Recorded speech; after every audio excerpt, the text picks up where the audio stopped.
¿Cómo están? Bienvenidos a otro capítulo más de esta tercera temporada de Hablemos de. Hoy tenemos una invitada que nos costó un chorro de trabajo agendar con ella. No sé si fue nuestra agenda, fue la de ella, fue las dos, pero bueno, fue un relajo, Mayra, pero bueno. Mayra Quintero es la Country Counsel de HP Enterprises aquí en la Ciudad de México. Ella nos va a venir a contar todo lo que le ha pasado, todo lo que ha vivido, todas las cosas que estuvimos platicando antes de la entrevista. Ya me estaba spoileando la entrevista, pero bueno, ahorita les contamos y Mayra, bienvenida. Muchas gracias. Qué gusto nos da que estés aquí con nosotros. No, gracias también, Hogan, es como un segundo hogar también, una gran firma, nos apoya muchísimo, nos sigue apoyando en muchas materias, entonces gracias por la invitación y pues... Qué bueno que el despacho está ayudando a la compañía, pero aquí vamos a hablar de otra cosa. Sí, claro. Aquí no vamos a ir a cobrar ni nada, así que vamos a entrarle al toro. Mayra, además de hacer todos los temas legales en la compañía, también tienes un rol importante en el tema de diversidad, de inclusión y todo lo que tiene que ver con eso relacionado dentro de HP. Ahorita nos vas a contar, pero cuéntanos cómo arrancaste tú, tu carrera profesional, cómo empezaste en estos menesteres de las empresas a trabajar, a hacer el éxito que ha sido hasta el día de hoy.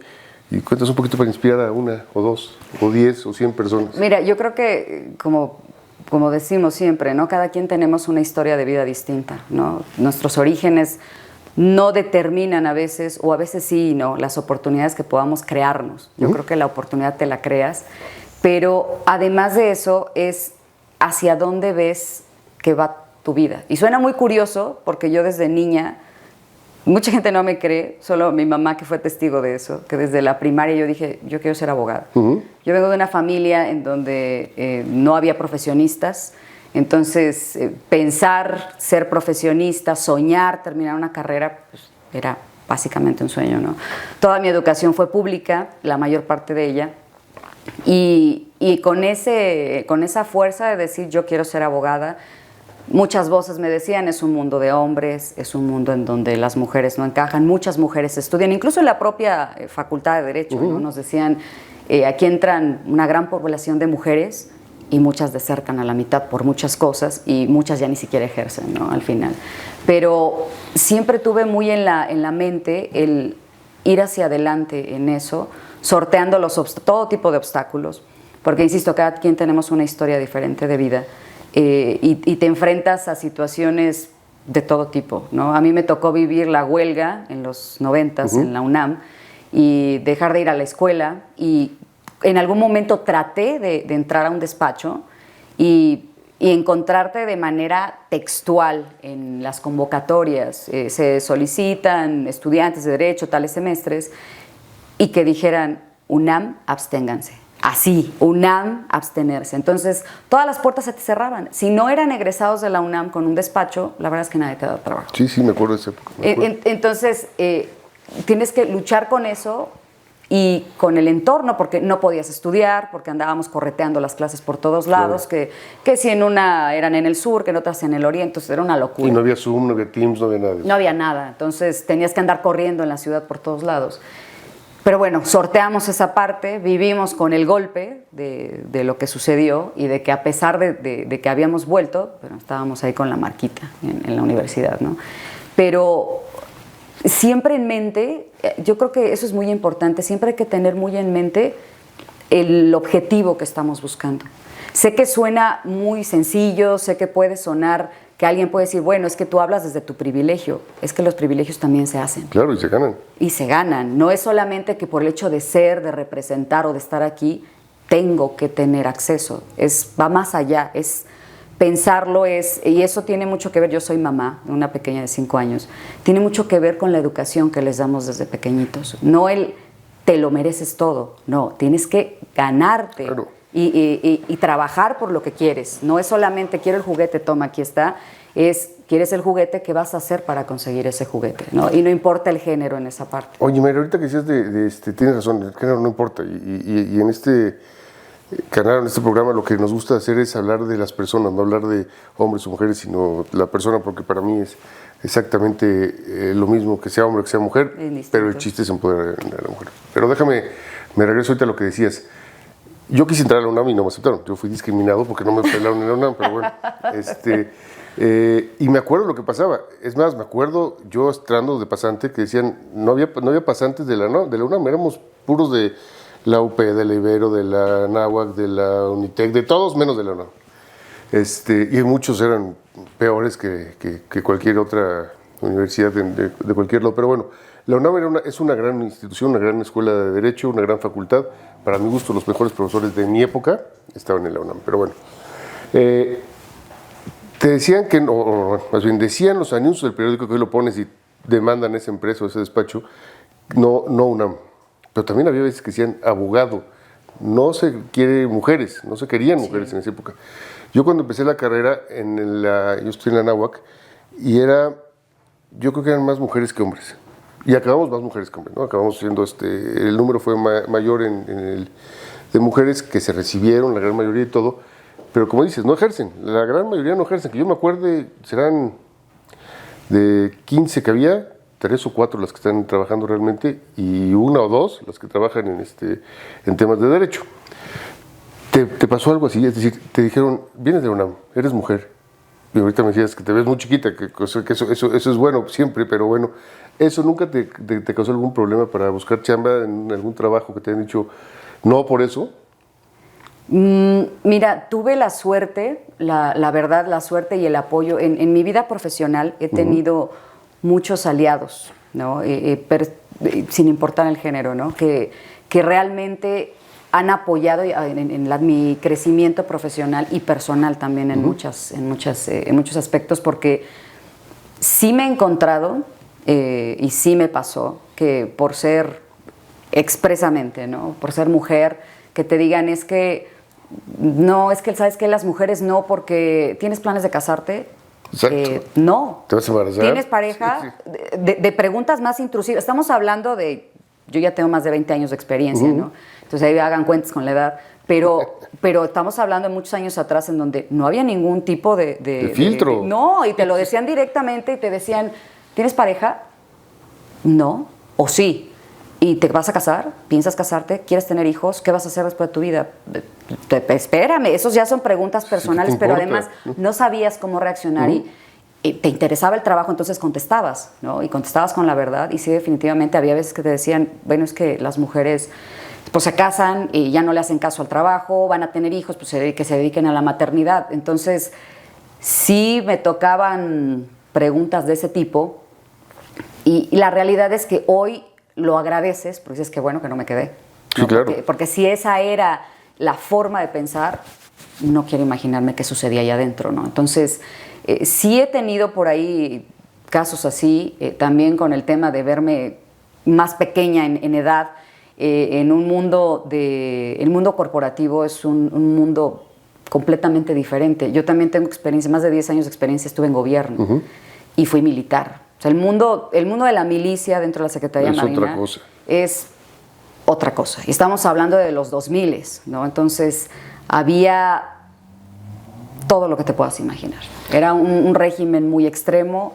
A mí me gusta la disciplina, pero no me gustó lo que vi en su momento. Claro, y ahorita nos cuentas lo que tú quieras, pero esas estructuras que tienes tú perfectamente bien diseñadas y definidas, el tema militar, digamos, no sé cómo sigue la Marina, pues seguramente es militar también, el tema gobierno y el tema privado. En esas 3 diferentes facetas de tu carrera, déjame ponerlo así, el hecho que te veas más joven siempre ayuda para muchas cosas y para otras afecta, ¿no? Me imagino que también la parte militar no era algo fácil, porque aparte mujer, dentro de la milicia y tal, en México, que somos un país machista al 100%, yo no diría no tanto machista, sino acomplejado, pero bueno, mucha gente está muy acomplejada y no le gusta ver crecer a la mujer en ese sentido, pero bueno, machista. Luego el gobierno, que también hay muchos temas de discriminación hacia la mujer, sobre todo para crecer y para llegar a puestos importantes, que pasa lo mismo en la empresa privada. Yo insisto, debe haber más mujeres en posiciones de dirección y en consejos de administración para poder apoyarlas. Pero también necesitamos esas mujeres que apoyen y que hagan crecer a la mujer dentro de la empresa. ¿Eso falta en la milicia? Es decir, en la Marina, ¿falta mujeres en posición de dirección o de alta Yo te No sé puedo cómo se decir llama. que actualmente tengo una muy buena amiga, una de mis mejores amigas, que cuando vea esto sabrá quién es, pero ella creció muchísimo dentro de la Marina, tuvo que tolerar y soportar muchas cosas. Claro. Entonces es abogada también, tiene una trayectoria impecable dentro de la Marina. Pero sí hace falta mucha representación en el medio militar. Yo te estoy hablando que estuve en los 2000, la administración, el Ejecutivo Federal era otro, eran otras ideas, pero yo creo que en esa época había mucha discriminación, al grado que no marchaban en el desfile mujeres. Todos los contingentes eran hombres. Ah, mira, Solo hombres. Yo formé fijado. parte del contingente, no recuerdo exactamente el año, que era el primer año donde iba a haber desfile con mujeres. Éramos todo un contingente que íbamos a participar y por una razón o por otra nos hicieron completamente a un lado. Ya habíamos estado... ¿Y no marcharon? ¿Ah? ¿Y no marcharon? No marcharon, no salieron las mujeres ese año. Salieron el año siguiente, pero ese año ya estábamos listas, habíamos estado practicando y marchando diario en la Secretaría de Marina, que tiene un circuito gigantesco, y No al salió. final nosotros ya no salimos. Qué buena anécdota, está gruesa. La verdad es que no me las sabía esas, pero qué grueso. O sea, siempre te ha tocado estar metida en temas de diversidad e inclusión y has echado para adelante. Pues qué padre está eso. La verdad es que no sabía esa faceta de lo de la Marina y no sabía que la Marina, o bueno, la milicia en general, no había mujeres marchando. Está grueso. Tiene muy poco que sucedió y fue como un parteaguas y después se fueron abriendo ya otras posiciones. Por ejemplo, las mujeres antes no podían entrar a las escuelas de formación, al Heroico Colegio Militar y a la escuela médico-naval, tampoco podían entrar mujeres. Es la que te decía, yo me acordaba de las enfermeras militares, pero a lo mejor me acuerdo de otro lado, no de un... No, estaban las enfermeras, pero en las escuelas, digamos que emblemáticas de la Marina y del Ejército, no entraban mujeres. Eso tiene muy poco. Y qué bueno que cambió entonces. Ya qué bueno. cambió. De hecho, cuando yo estuve, en la época que estuve en la Marina, tuvimos las primeras paracaidistas, mujeres, y pasaban y de verdad te les cuadrabas, porque como mujer te llenaba de orgullo, porque traen una insignia, ¿no? en la boina que las distingue, como que ellas hicieron su curso de paracaidismo y eran wow, como mujer la verdad las veías, las admirabas y decías, eso sí se puede. Yo con cualquiera que se viente de un avión me le cuadro, pero es que yo sé, un paracaídas no me subo ni de chiste, pero bueno. Oye, y después de eso, entonces pasas al gobierno, trabajas después te vas al gobierno, y en el gobierno también seguramente te tocó picar piedra para empezar a levantar y a crecer, y luego vas a la industria. Fíjate que cuando fui a gobierno, estuve en la Secretaría de Hacienda, tuve una jefa, era mujer, y era de verdad, nos impulsaba mucho a las mujeres, nos daba nuestro lugar. La verdad, honestamente, ahí sí fue una época muy padre. Después hubo temas, gobierno en ciertos niveles, todos sabemos que hay movimientos, siempre hay cambio de sexenio, siempre hay movimientos internos, entonces esta era una dirección general adjunta y hubo cambios. Entonces, ella se fue, nos asignaron a otras áreas, pero tuve muy bueno, en esa segunda etapa dentro de la Secretaría de Hacienda, tuve un muy buen jefe, también muy justo, no era abogado, pero era un vista aduanal. La verdad es que espectacular. Nos apoyaba muchísimo en el crecimiento, yo aproveché el momento y estudié varios posgrados. Y la verdad es que sí sentí muy impulsada mi carrera. Esos son los aliados que hacen falta en todas las actividades. La verdad es que ese tipo de gente que ayuda y que impulse, ¿qué tal? Siempre es bueno tenerlo.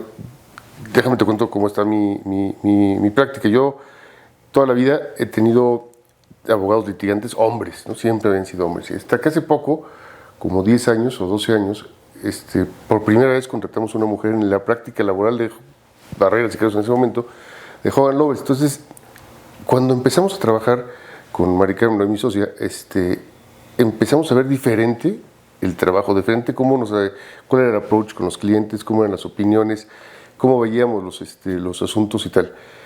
Yo no creía en eso de que piensan diferente. Yo siempre dije, mujeres y hombres piensan igual y tienen un cerebro y tal. Pues no es cierto. La verdad es que sí tienen una visión diferente de las cosas. Y de ahí empezamos a crecer y empezamos a crecer. Yo tenemos el 80% de mi equipo son mujeres, cosa que les agradezco porque hacen las cosas muy bien. Ellas sí trabajan, no como yo que me paso haciendo entrevistas.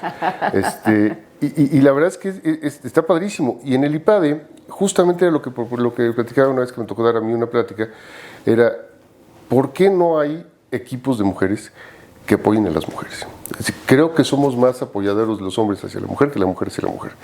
En muchos casos, ¿no? Hay otros casos que no, pero me ha tocado ver gente que llega a la posición, la CEO de ex empresa y abajo puros hombres. O el hombre que está arriba y abajo puras mujeres, pero que no suben, ¿no? En el caso de los hombres, yo te decía hace rato que yo creo que hay mucho complejo en ese sentido porque les da miedo a muchos, y no dicho por mí, sino dicho por ellos, decir, oye, es que si sube, ¿qué van a decir de mí? Esta mujer está mejor que yo, me ganó la silla, ¿no? Pues no, qué bueno que le empujaste para que llegue a ese nivel. Claro. Y los consejos de administración, para mí también es muy importante que haya una representación de mujer y no por lo menos no estoy viendo que haya un empuje tal. Hoy sí, ya después de que las bolsas y que los bancos y que todo el mundo anda con este tema de inclusión, que me parece muy bueno, ya están empezando a hacerlo. Pero sí. ¿Te ha tocado ver eso algo? Digo, no en HP, pero en alguna otra empresa. Hace rato me contabas la anécdota de la asistente del cuate que te iba a entrevistar. ¿Te ha tocado ver que haya poco apoyo de la mujer hacia la mujer? Sí, sí, y de hecho también lo he vivido. Tristemente, no es que uno piense, y lo que decía hace rato, no importa, no tiene relevancia. Al final, la capacidad es de la persona, claro, ¿no? Independientemente de cualquier otro factor subjetivo. Sí me ha tocado que una mujer no me apoye y me pise para no subir. Así, literalmente, porque es un tema de... te vuelves el enemigo. Dicen, bueno, me tocó, y puede ser, porque llegas, a todos nos cuesta trabajo llegar a nuestras metas y tratar de seguir creciendo. Entonces, yo creo que ahí de repente hay personas que dicen, este es mi coto de poder, no quiero a nadie que sea una amenaza, ¿no? Entonces, y las amenazas viniendo de mujer a mujer, claro.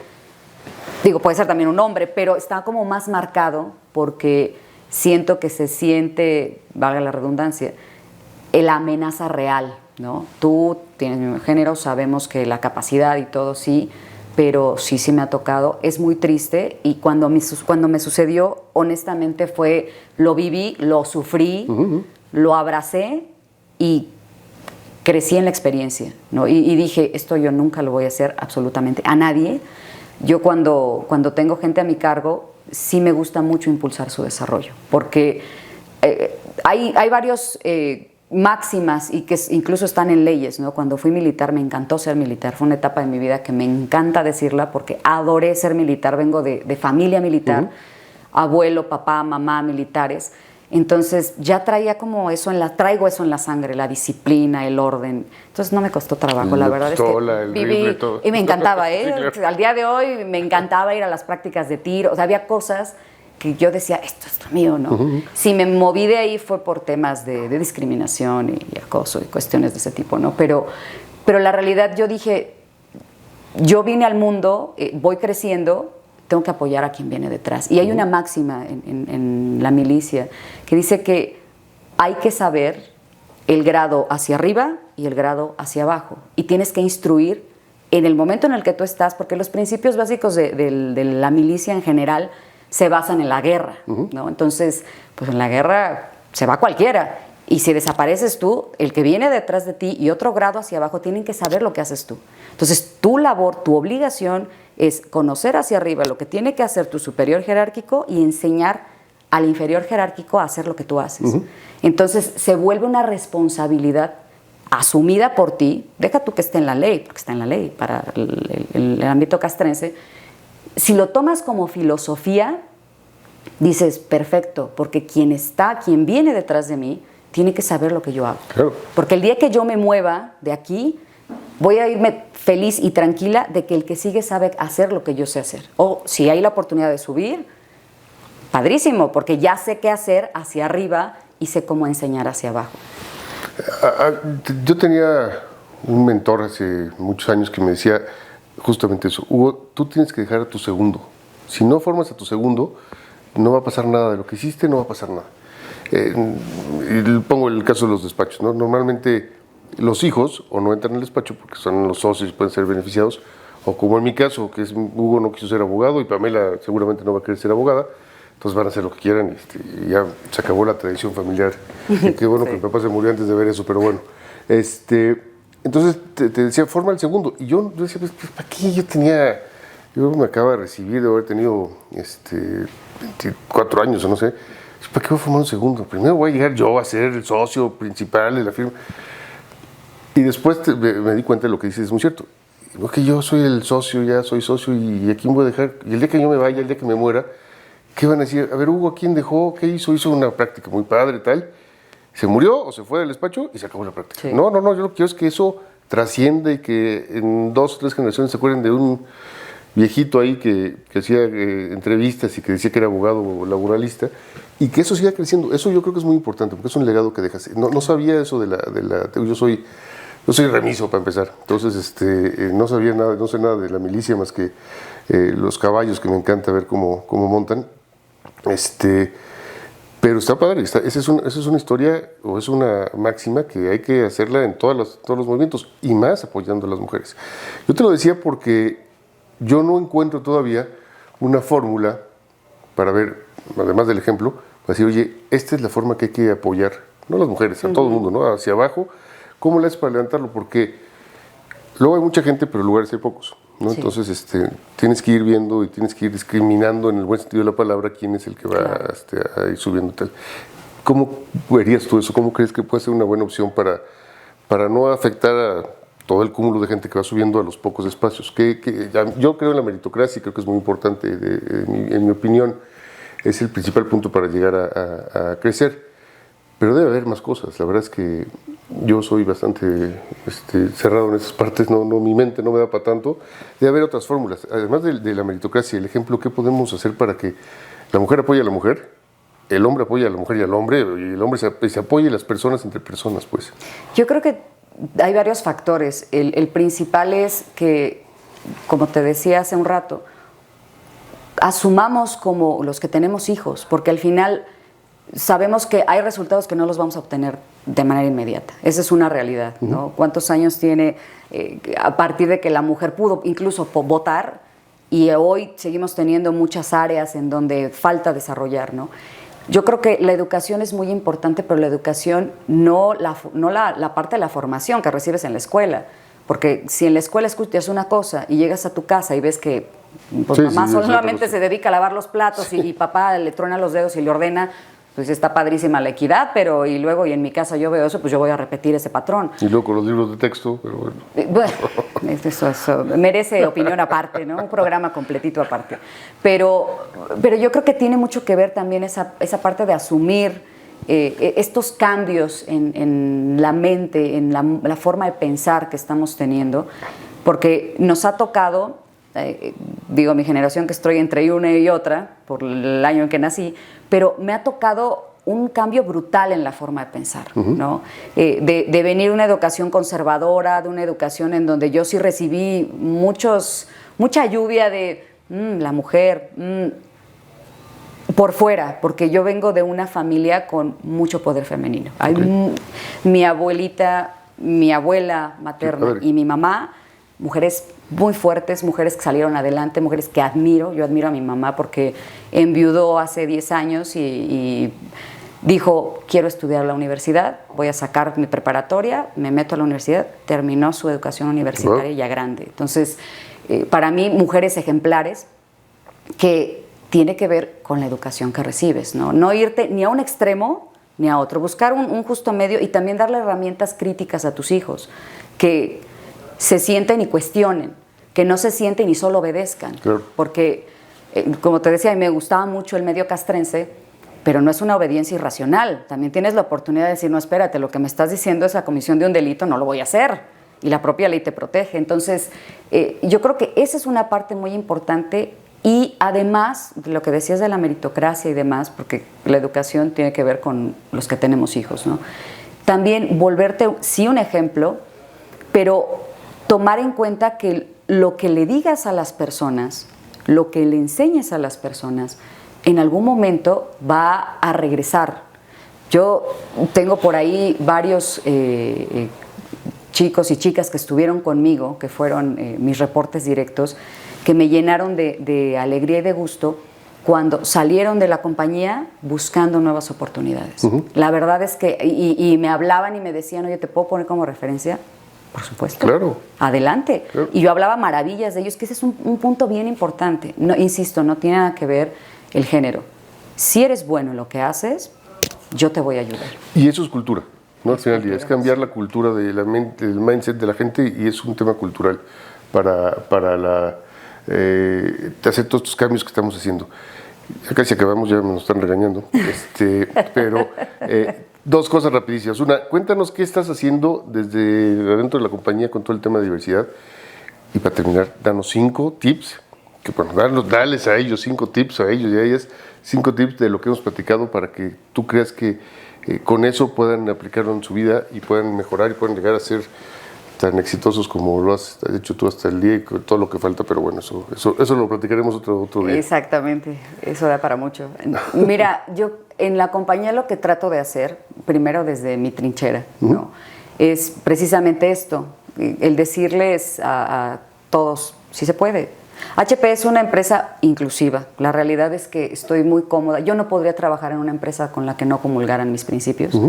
Entonces me siento muy cómoda porque es una empresa muy inclusiva, hay mucha representación de todos dentro de la compañía, ¿no? Y no se callan voces, por el contrario. Entonces formo parte de comités que tienen que ver con esto porque hay que poner dentro de la agenda corporativa estos temas, porque todavía hay mucha resistencia, no digo que en HP, pero en general, cuando tú hablas de temas de género, de equidad, de cuotas de género, etcétera, etcétera, de repente es espera, pero es que yo no voy a tener a alguien aquí que no funcione nada más por X, Y o Z, necesito que funcione. Claro, no estamos diciendo solamente que por ser, también tienes que traer la capacidad para hacerlo, ¿no? Entonces, en eso estoy y tratando de impulsar a las nuevas generaciones a través, sí, del ejemplo y demostrarles que sí se puede.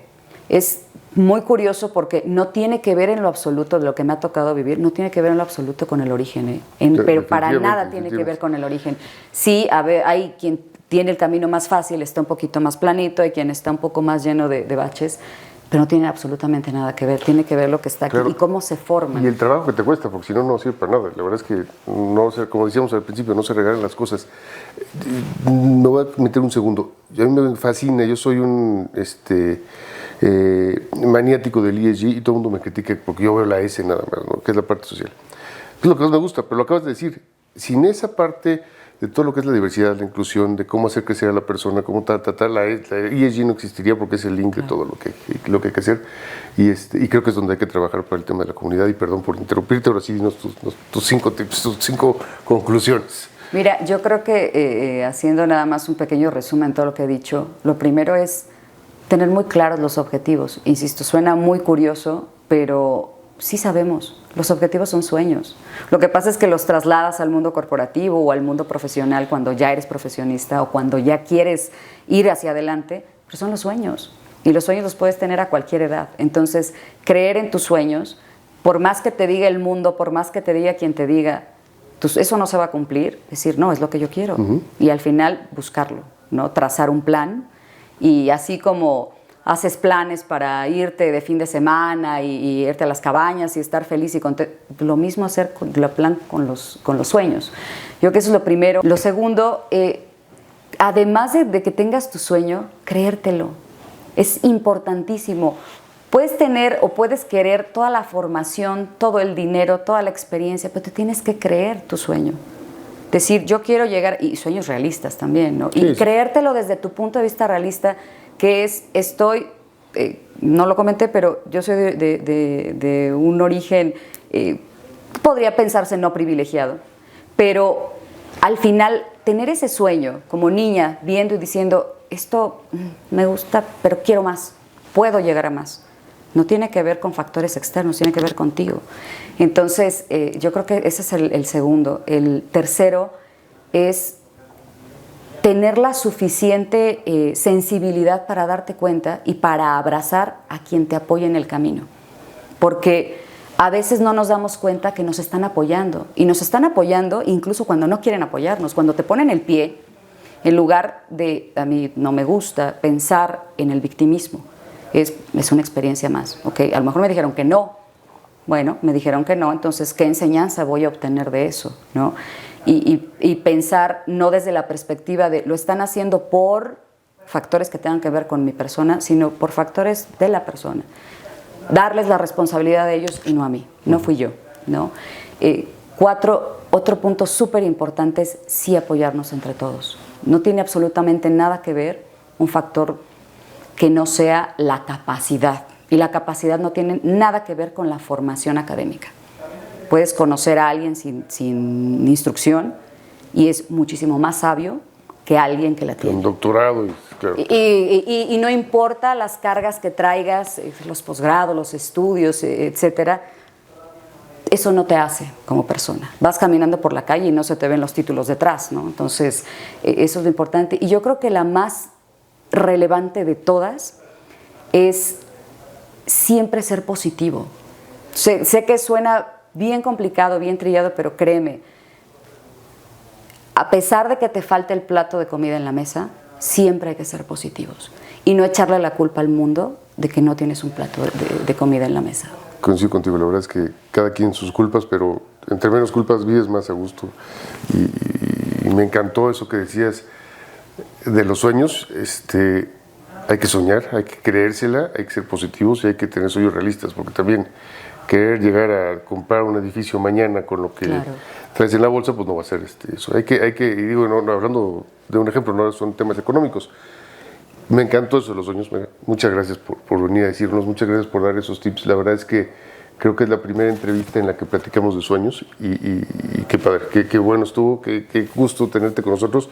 Ojalá regreses pronto en una siguiente temporada y volvamos a platicar de esto y nos dediquemos a platicar de sueños para ver cómo va cambiando las cosas. Sí, claro, porque creo que de eso está hecha, esa materia está hecha la vida. Yo creo que ahí es donde debemos poner nuestro principal foco, haciendo de lado todo lo demás. Pues ya estás emplazada para la que sigue. Muchas gracias. Que estén muy bien, nos vemos en el siguiente capítulo.